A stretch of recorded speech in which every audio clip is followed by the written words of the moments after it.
Germany, Italy, and Japan each developed distinct approaches to military vehicle design based on their strategic needs and industrial capabilities.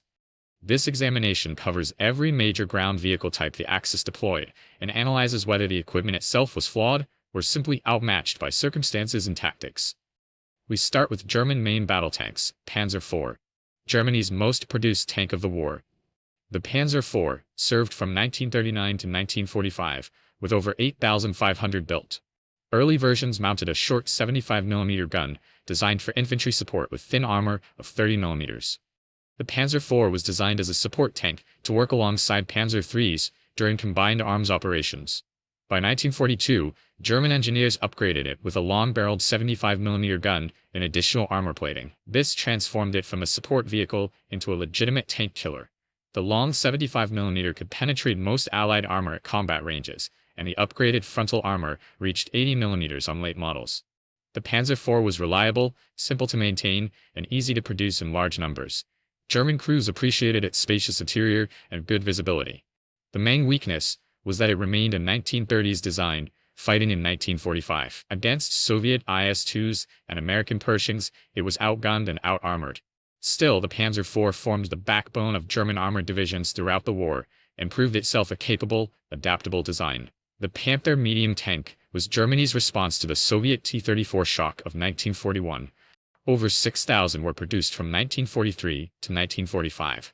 The Panther featured a powerful 75mm high-velocity gun, sloped armor up to 80mm thick on the front, and excellent mobility for its 45-ton weight. German engineers designed it specifically to counter Soviet armor on the Eastern Front. The gun could penetrate any Allied tank at ranges exceeding 2 kilometers. The sloped frontal armor was nearly impervious to most Allied anti-tank weapons when hit straight on. The Panther had superior optics and fire control compared to Allied tanks. The problem was reliability. Early Panthers suffered transmission failures, engine fires, and track problems. The complex design required skilled labor and precision parts that Germany increasingly lacked. The Panther was arguably the best all-around tank of the war, but mechanical breakdowns plagued the type throughout its service life. Panthers destroyed in combat were often already immobilized by mechanical failure. Tiger I. The heavy Tiger I became the most feared tank of World War II, despite only 1,347 being built. The 88mm gun and massive armor made it nearly invincible in 1942. Frontal armor reached 100mm of flat plate that could stop any Allied tank gun. The 88mm gun was derived from the legendary flak gun and could destroy any Allied tank at extreme range. The Tiger was designed as a breakthrough tank to smash fortified positions and destroy enemy armor. German doctrine used Tigers in independent heavy tank battalions, attached to divisions for specific missions. The Tiger had excellent crew comfort, reliability, and combat effectiveness when properly maintained. The weaknesses were enormous weight, fuel consumption, and mechanical complexity. At 54 tons, the Tiger was too heavy for most bridges and difficult to recover when damaged. It consumed fuel at alarming rates and required constant maintenance. Production costs were astronomical compared to medium tanks. Still, a single Tiger could dominate a battlefield, and Allied forces learned to avoid them when possible. The King Tiger or Tiger II was Germany's ultimate heavy tank, with only 492 produced from 1944 to 1945. The vehicle mounted a longer 88mm gun, with even better penetration than the Tiger I. Armor reached 150mm on the turret front with heavy sloping. At 68 tons, it was nearly immune to Allied tank guns from the front. The gun could destroy any Allied tank at ranges beyond their ability to return fire. German engineers designed the Tiger II as the ultimate breakthrough tank, incorporating lessons from the Tiger I and Panther. The vehicle was a monster in combat when it reached the battlefield. The problem was getting it there. Mechanical unreliability was even worse than the Panther. The massive weight broke transmissions, engines, and final drives regularly. Germany lacked the fuel to move them and the recovery vehicles to retrieve them. Most Tiger IIs were abandoned due to mechanical failure or fuel exhaustion rather than combat damage. The few that operated properly were devastating, but the design was too ambitious for Germany's deteriorating industrial situation. Panzer III. The Panzer III was Germany's main tank in the early war years, with over 5,700 produced. Early versions mounted a 37mm gun that proved inadequate against French and British tanks in 1940. German engineers progressively upgraded the armament to 50mm and eventually 75mm guns. The Panzer III featured good mobility, reliability, and crew ergonomics. It was designed as the primary tank destroyer, while Panzer IVs provided infantry support. By 1942, the design was obsolete, as gun and armor requirements exceeded what the chassis could accommodate. The Panzer III was withdrawn from frontline service in tank units, but thousands were converted to assault guns and tank destroyers. As a tank, it was excellent for 1939-1941, but rapidly overtaken by bigger, more powerful designs. The chassis proved versatile enough for numerous conversions that served through 1945. A light tank designed for reconnaissance with over 1,800 built. A 20mm autocannon and thin armor made it suitable only for scouting and infantry support against lightly equipped enemies. The Panzer II was designed as a stopgap while Germany developed its medium tank force. Against Polish cavalry and French light tanks, it was adequate. Against Soviet armor, it was helpless. The vehicle was reliable and fast, making it useful for reconnaissance roles. German forces quickly realized the Panzer II was obsolete for tank combat and relegated it to secondary duties. The chassis served as the basis for many variants, including self-propelled guns and tank destroyers. As designed, the Panzer II fulfilled its limited role, but was never meant for serious armored combat. Panzer I, Germany's first production tank with over 1,500 built primarily for training. The vehicle mounted only machine guns and had minimal armor. It was designed to train crews while Germany secretly rebuilt its tank force in violation of the Versailles Treaty. In combat, the Panzer I was useful only against infantry and unarmored vehicles. The Spanish Civil War demonstrated its inadequacy against anti-tank weapons. German forces used them in Poland and France, where their mobility and radio communication proved more valuable than their armament. By 1941, nearly all were withdrawn from combat units. The Panzer I served its purpose as a training vehicle and stepping stone to better designs, moving to German tank destroyers and assault guns. Stug 3, the Sturmgeschütz 3 assault gun, was Germany's most produced armored vehicle, with over 10,000 built. The turretless design mounted guns ranging from 75mm to 105mm on a Panzer III chassis. Early versions with short 75mm guns supported infantry attacks. Later models with long 75mm guns became excellent tank destroyers. The Stug 3 was cheaper and faster to produce than turreted tanks, while offering similar firepower. The low profile made it easy to conceal, and the thick frontal armor provided good protection. German assault gun battalions used them for direct fire support and defensive operations. The main weakness was limited traverse, requiring the entire vehicle to turn to engage targets to the side. The Stug 3 was a highly effective and economical design that destroyed thousands of Allied tanks. It combined good firepower, adequate protection, and high production numbers in an efficient package. Jagdpanzer IV, a tank destroyer built on the Panzer IV chassis with over 2,000 produced. The sloped armor and low profile made it more survivable than the standard Panzer IV. It mounted the same long 75mm gun as late-model Panzer IVs and Panthers. The Jagdpanzer IV was designed as a cheaper alternative to the Panther for defensive operations. The vehicle was reliable, easy to maintain, and effective in ambush tactics. The main drawback was the same limited traverse issue affecting all turretless designs. German forces used them successfully in defensive operations on both fronts. The Jagdpanzer IV was a practical, cost-effective design that provided significant combat capability. Jagdpanther, one of the best tank destroyers of the war, mounting the Panther's 75mm gun in a heavily armored superstructure. Only 415 were built due to production priorities. The combination of the Panther chassis, powerful gun, and thick sloped armor made it lethal in defensive positions. The vehicle could engage Allied tanks at extreme range while being nearly immune to return fire from the front. German tank destroyer units considered it superior to turreted tanks for defensive warfare. The problem was the same as the Panther: mechanical complexity and reliability issues. Most were lost to breakdowns and fuel shortages, rather than combat. When operational, the Jagdpanther was devastating, but too few were produced to matter strategically. Ferdinand Elephant, a super heavy tank destroyer mounting an 88mm gun with 200mm frontal armor. Only 90 were built, and their combat debut at Kursk in 1943 was disastrous. The vehicle weighed 65 tons and was mechanically unreliable. It had no defensive machine gun, leaving it vulnerable to infantry. The thick armor and powerful gun made it nearly indestructible from the front. German engineers designed it specifically for the Kursk offensive as a bunker buster. Soviet anti-tank guns could not penetrate it, and its 88mm gun destroyed Soviet tanks at will. but mechanical breakdowns and lack of infantry defense allowed Soviet infantry to swarm isolated Ferdinands. Survivors were modified with machine guns and redesignated elephants.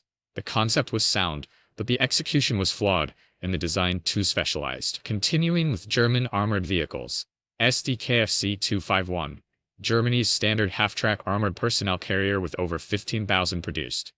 The vehicle carried 10 infantry and provided protection against small arms fire and shell fragments. The SDKFC 251 was designed to allow Panzer grenadiers to keep pace with tanks during mobile operations. Numerous variants mounted anti-tank guns, mortars, and anti-aircraft weapons. The half-track design combined the mobility of tracks with the simplicity of wheels. German mechanized infantry used them extensively for mounted assaults and rapid deployment. The armor was adequate for its role, and the vehicle was reasonably reliable. The main limitation was production capacity could never fully motorize German infantry divisions. The SDKFC 251 was an excellent armored personnel carrier that gave German forces tactical mobility. SDKFC 222, a four-wheeled armored car mounting a 20mm autocannon for reconnaissance. Over 900 were produced for screening and scouting missions. The vehicle was fast on roads, but had limited off-road capability. Thin armor protected only against small arms fire. German reconnaissance units used them to locate enemy positions and screen advancing columns. The 20mm gun could engage light vehicles and infantry, but was helpless against tanks. The SDKFC 222 was adequate for its scouting role in the early war, but became increasingly vulnerable as anti-tank weapons proliferated. It served throughout the war in reconnaissance battalions, where its mobility and radio equipment remained valuable. An 8-wheeled heavy armored car with excellent mobility and firepower. Various models mounted 20mm, 50mm, and even 75mm guns. The Puma variant with a 50mm gun and a turret was particularly effective for reconnaissance in force. German reconnaissance units appreciated its speed, range, and firepower. The vehicle could fight light armor and disengage rapidly. Production numbers were limited, but those built served effectively. The SDKFC 234 represented advanced armored car design, with capabilities approaching light tanks. Moving to Italian armored vehicles. M1340. Italy's main medium tank with 779 produced. The vehicle mounted a 47mm gun and had riveted armor up to 42mm thick. For 1940, it was comparable to Allied tanks in North Africa. The M1340 was designed for colonial warfare and European combat. Reliability was poor in desert conditions, with engine overheating and mechanical failures. The riveted armor was inferior to welded construction and created spalling when hit. Against British Matildas and American Shermans, the M1340 was outclassed. Italian tank crews fought bravely, but their equipment was inadequate. The tank's main problem was Italy's limited industrial capacity, produced a design that was already obsolete when it entered service. M1441. An improved version of the M1340, with a more powerful engine. About 800 were produced with minor improvements. The same 47mm gun and similar armor meant it faced the same problems as its predecessor. Italian forces used them in North Africa and Russia, where they proved barely adequate. The vehicle was Italy's best tank effort, but still inferior to German and Allied designs. Mechanical reliability improved slightly, but the fundamental design limitations remained. Italy's light tank, mounting a 20mm autocannon.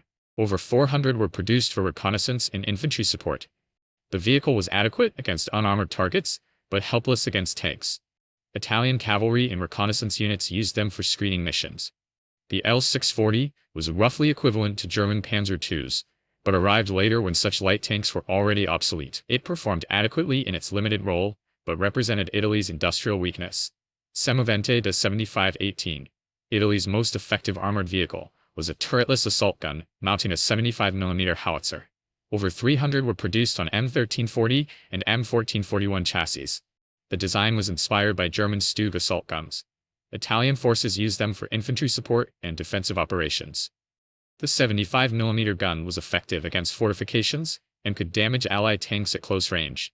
The Semovente was easier to produce than turreted tanks and provided useful combat capability. It represented Italy's most successful armored vehicle design. Continuing with Japanese armored vehicles. Type 97 Shiha, Japan's most produced medium tank, with over 2,100 built. The vehicle mounted a 57mm gun and had thin armor up to 25mm. The Type 97 was designed for infantry support in China, where it faced limited anti-tank opposition. Against Chinese forces, it was effective. Against American and British armor in the Pacific, it was hopeless. The thin armor could be penetrated by 50 caliber machine guns in some areas. The 57mm gun could not penetrate American medium tanks. Japanese tank doctrine emphasized infantry support over tank versus tank combat. The Type 97 was adequate for its design purpose, but completely outclassed in the Pacific War. Japanese crews fought to the death in vehicles that stood no chance against Allied armor. Type 95 Hago, Japan's light tank with over 2,300 produced. The vehicle mounted a 37mm gun and had minimal armor. It was designed for reconnaissance and infantry support in Manchuria and China. The Type 95 was mechanically reliable and well-suited for operations in China. In Pacific Island combat, it was a death trap. American tanks, anti-tank guns, and even bazookas destroyed them easily. The thin armor and weak gun made them obsolete by 1941 standards.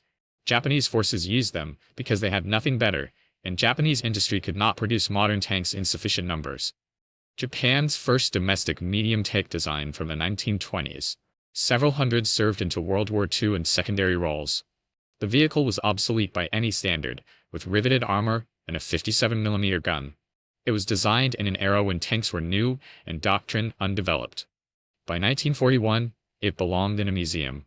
Japanese forces used them in China and rear areas because the Japanese tank inventory was limited.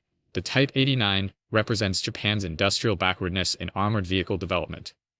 Type 3 Chinu, Japan's attempt at a modern medium tank mounting a 75mm gun. Only 166 were produced starting in 1944, and none saw combat. The vehicle was designed to counter American M4 Shermans. On paper, it had adequate firepower and armor. But production began so late, and in such small numbers that it never affected combat. The Type 3 represents what Japan could have produced if it had prioritized tank development earlier. But by 1944, resources and industrial capacity were stretched too thin. Moving to reconnaissance and support vehicles. Kurogane Type 95, Japan's small four-wheel drive reconnaissance car. Thousands were produced for scouting and liaison duties. The tiny vehicle had no armor but was mechanically simple and reliable. Japanese forces used them throughout occupied territories for transport and communication. The Kurogane was not a combat vehicle but served adequately for its intended role. German SDKF Z7, Germany's standard medium half-track, used as artillery prime mover and weapons platform.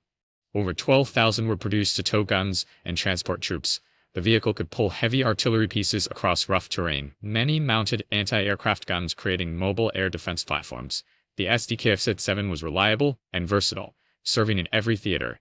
German artillery units depended on them for mobility. The half-track was an excellent support vehicle that performed its role throughout the war.